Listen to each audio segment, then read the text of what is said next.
ભગવાને આજ્ઞા આપી છે કે ભાઈ હવે બ્રેક કરો, કંઈ વાંધો નહીં, બધું મળશે. અને ખરેખર બધું મળતું ગયું. મને પાર્ટીએ વોર્ડમાં પ્રમુખ બનાવી. અત્યારે હું શહેર લેવલે ઉપાધ્યક્ષ છું.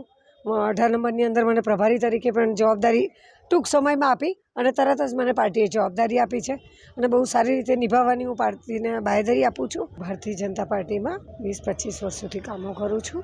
NGO સાથે જોડાયેલી છું અને સૌથી વધુ મારો સમય ભારતીય જનતા પાર્ટી માટે આપ્યો છે. હું 2015માં મારી ટિકિટની માગણી હતી ઉમેદવાર તરીકે.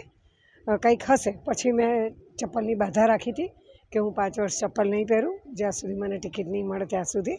પણ પછી 4 વર્ષ પત્યા એટલે પછી મને કંઈક ઇન્જર્ડ થયું હતું પગમાં, એટલે 5મું વર્ષ બેઠું અને એક 5-6 મહિનામાં મને ક્યાંક વાઘોડિયા રોડ પર મેરેજમાં ગયા હતા અને મને પગમાં ઇન્જરી થઈ.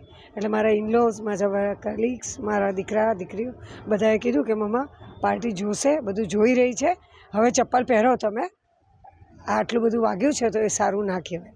એટલે પછી મેં ચપ્પલ પહેરી લીધી.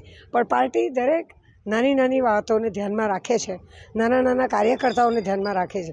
પાર્ટીએ જોયું હશે એટલે જ આજે આપણે ત્યાં બધા એમણે એક સરસ મજાના એવા બધા કાર્યકર્તાઓ, એવા બધા ઉમેદવારો આપ્યા છે કે જે જન જન સુધી પહોંચી શકે, જનતા જનાર્દનનું કામ કરી શકે.